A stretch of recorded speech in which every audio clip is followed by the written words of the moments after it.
OP said, I believe stuff happened before she was 18 too. Somebody else says, do you think they kept that relationship secret for most of Eric and Amy's relationship? What a disgusting father and pig if that's the truth. OP said, I'm not sure when things got actually physical or romantic, but I do think his grooming started as soon as she came into the picture when Eric started dating her freshman year. This mentor and a friend that Amy alluded to had to start right away. And the way she's acting now, being so indebted and believing every single thing he says, shows that his effect on her had to be happening over a long period of time. She only turned 18 like 5 months ago. Her behavior and infatuation for him seems so strong that it couldn't possibly be only 5 months of them being together. Somebody else said, if they're consenting adults, then there's nothing to report. This is a personal problem that needs to be dealt with by attorneys and the people involved. People are way too jumpy to snap on the police to fix their problems anymore. OP is handling this the correct way. If any legal issues come into play, then her attorney will do the right thing. And OP said, the only thing we can really hang our hat on is the possibility of Amy having an epiphany of the reality of her situation. And she opens up candidly about when it began. But because she's 18 currently and has no interest in saying or doing anything that could potentially put Paul in legal trouble, nothing really can be done, unless they find out about other girls that I have no idea about yet. And then there's another update. The support again has been overwhelming, and I'm very grateful. Sadly, I've received a lot of negative / accusatory / harassing private messages from people here who think I'm faking the story. Someone made a comment on some post somewhere claiming that my story has been debunked and people believe that person. I've seen an uptick in negative messages accusing me of making this up for money. I'm not asking for money at all. Coming here was completely rooted in emotional desperation, and I didn't expect anyone to get invested in my story this way. But again, I'm not looking for anything out of this. I have no reason to lie. I'm not gaining anything from this. If you don't believe me, that's fine. I don't care, but the only thing that I ask is do not cross the line and start sending me private messages that are mean-spirited or accusatory. The only reason I'm continuing to post here is because of those who sent me love here, and the support really lifted my spirits. As for the divorce, it's very much underway. I'm not going to get into the specifics of it all because it's ongoing, and I want to make sure everything is going to go smoothly. I got temporary custody of Mary. Paul also has to pay temporary child support. There's a protective order. Paul can't contact us or come near us. Right now, we're just focusing on getting through this legal mess. Again, not getting into specifics because I don't want to mess anything up, but what I'll say is I'm very confident, divorce aside, that there is overwhelming evidence against Paul that will get him in serious trouble, and it will impact him for the rest of his life. I'm sure eventually I can share more of that. I know a lot of people are concerned about his predatory ways, and I just wanted to convey this. Even though I have to be vague right now, justice will come. All of your concerns about how my kids are doing psychologically means a lot to me. Eric has been to therapy twice over the last 2 weeks. I know some people thought I was dismissive of him and acting like he's doing okay. I very much know that he's hurting internally, and we're doing everything we can to make sure he knows he's supported and loved. My brother has been amazing in spending time with Eric and Mary, and both of them have confided in him a lot. My brother has a very healthy marriage. Both he and his wife have really stepped up to the plate for all of us. Mary has not seen a therapist yet, but she promises that she'll be open to seeing one soon. Her anger has mostly turned into sadness, I noticed, and I hope I can get her to see a therapist soon. Her friends have really played a key role in this whole thing, and that's something that Mary has been grappling with as well. I know a lot of people are invested in the well-being of Amy as well. There were a lot of questions about whether Eric and Amy would still see each other at school. It sounded like they go to the same school, but they don't. Eric and Amy went to the same junior high and knew each other even then. But Amy ended up going to an all-Catholic girls' high school while Eric, and Mary too, stayed in the public school system. We all live in the same town, and over the summer, heading into freshman year, is when they started getting to know each other and when they started dating. I wish I had a better update for Amy, but it's actually gotten a lot worse since the last update. Paul has actually been seeing Amy, despite her mother trying to force her not to see him. She tells me that Amy says she's 18 and an adult, and that she can do what she wants. Her mother is in a precarious spot because if she kicks Amy out of the house for defying her, something that she has threatened to do, which I think is a mistake, she would just run to Paul permanently. The time she spends with Paul has increased over the last week, despite the fact that Paul initially ghosted her when all of this first hit the fan. There were some days when Amy would just be gone for hours on end. There's only so much I can do with the Amy situation, but again, I do believe things will turn around soon with that, given what I know about Paul and what's to come. I can only pray that Amy can get help and guidance when more shit hits the fan. I'm doing everything I can with my own kids and my own mental health, and Amy's mom knows she has support, and that's all I can really provide. And then top comment, to be honest, the only way that Amy will see how messed up Paul is when he eventually sleeps with someone else, or he accuses her of seducing him, even if he ends up as a sex offender. I don't know if that's evidence enough to convince her that he's a creep and dangerous. Now, I'm curious what Paul's intentions are. He ghosted her, and now all of a sudden they're meeting up again?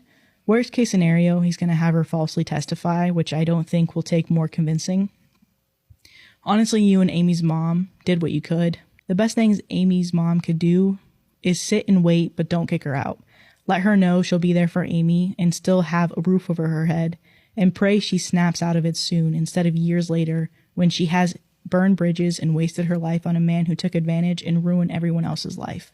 Another person says, take care of yourself, and please don't stress about these internet trolls. They're mean, heartless, soulless humans that have nothing better to do in life than tearing people down that are already hurting. Though I'm a stranger, your story moved me, and I'm so sad that you have to go through this. Please take care of yourself too. Sounds like both kids are doing okay, but you need to be well as well. Best. And that's all that we have. Am I the asshole for canceling my girlfriend's birthday dinner because she burned my Wagyu steaks? I, 31 male, have been in a relationship with my girlfriend, 27 female, for about a year. We cohabitate and have done so for the past 6 months.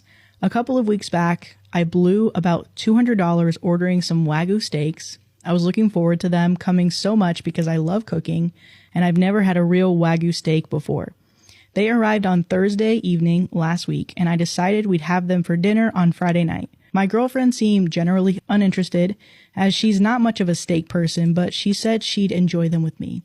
On Friday morning, we had an argument before I went to work. It was really stupid. She disagreed with me on the project that I'm working on involving the garage, and despite the fact that I own the house that we live in, kept trying to assert authority over the decisions that I made.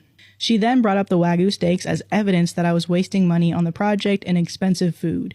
I went to work in a bad mood, but I shot her a text in the afternoon saying that I'd like to talk about it when I get home with a cool head. She didn't answer. I left work around 5:30, looking forward to the steaks. But when I got home, there was this horrible smoke smell in the house. My girlfriend greeted me, grabbed my hand, and led me to the table, and she said, "Dinner is served." Oh. The steaks were pitch black, completely inedible. Eating them would have been a health hazard. I asked what the hell she was thinking, and she theatrically gasped with her hand over her mouth and said, "Oh, me?" Now, let me get one thing straight here. There is no way she accidentally got these steaks to that condition. Based on our frying pan, she'd probably turned up the heat as high as it would go, threw them on with no oil or butter, and just let them sit.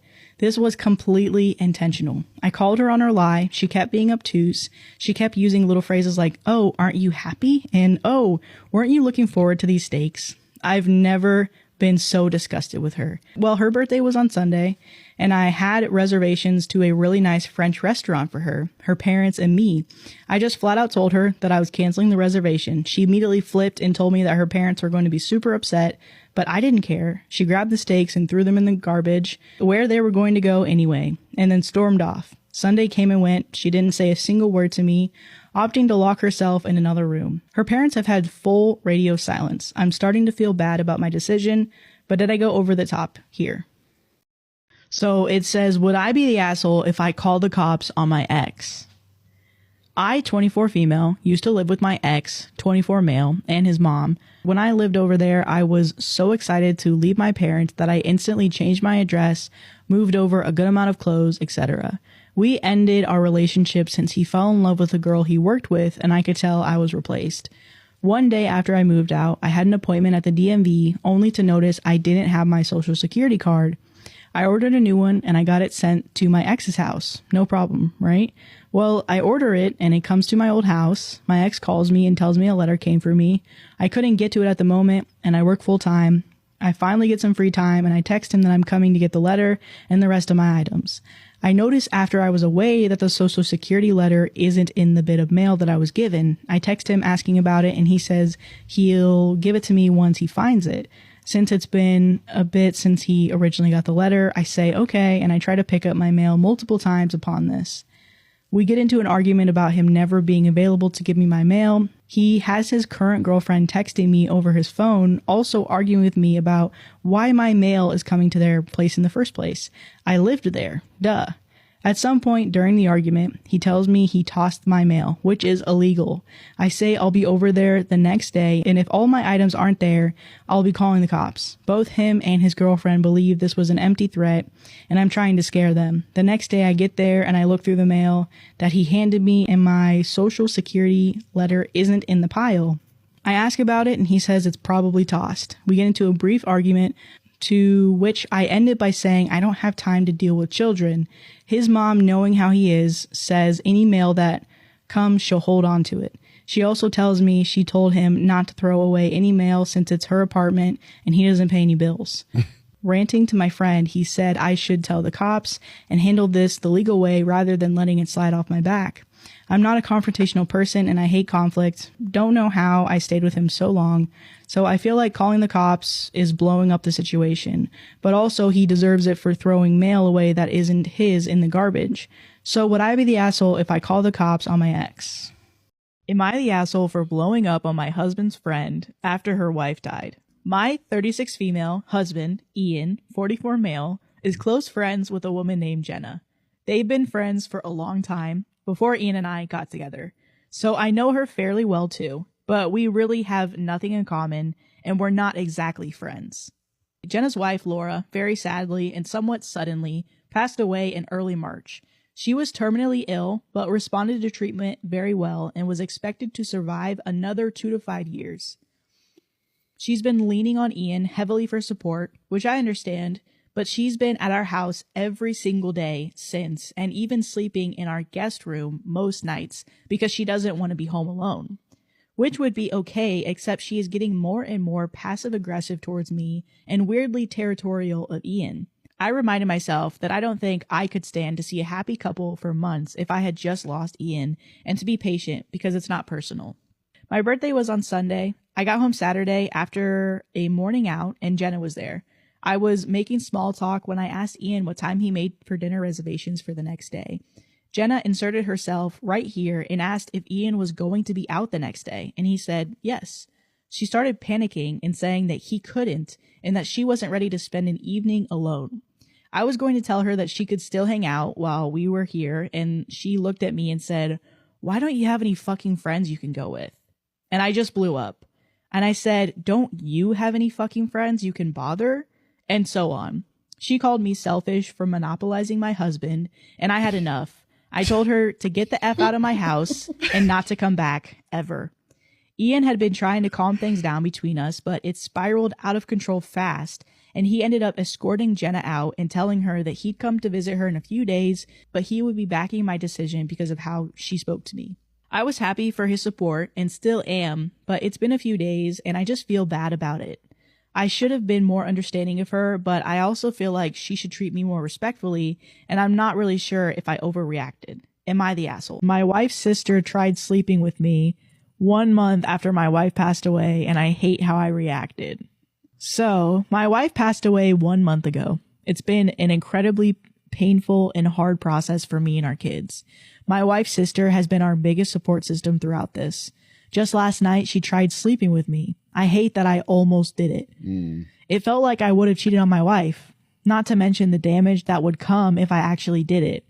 I feel like I got over my wife so soon, even though I haven't. Sex is an intimate thing, and here I was considering doing it with the last person who I should and never even thought about it. I'm disappointed in myself, but also her comfort brought me here, if I'm being honest, and I'm confused. So there's a comment that I think is good to read, but yeah, somebody said, so I'm going to bite the bullet here. People who are grieving oftentimes seek comfort through sex with other people who are grieving this person. This could have been a reaction to her grief, and for you the same. Being in pain all the time is exhausting, and people often try to do whatever to dull it. My condolences, and I'm very sad to hear it. I think it's time for a grieving counselor with your family.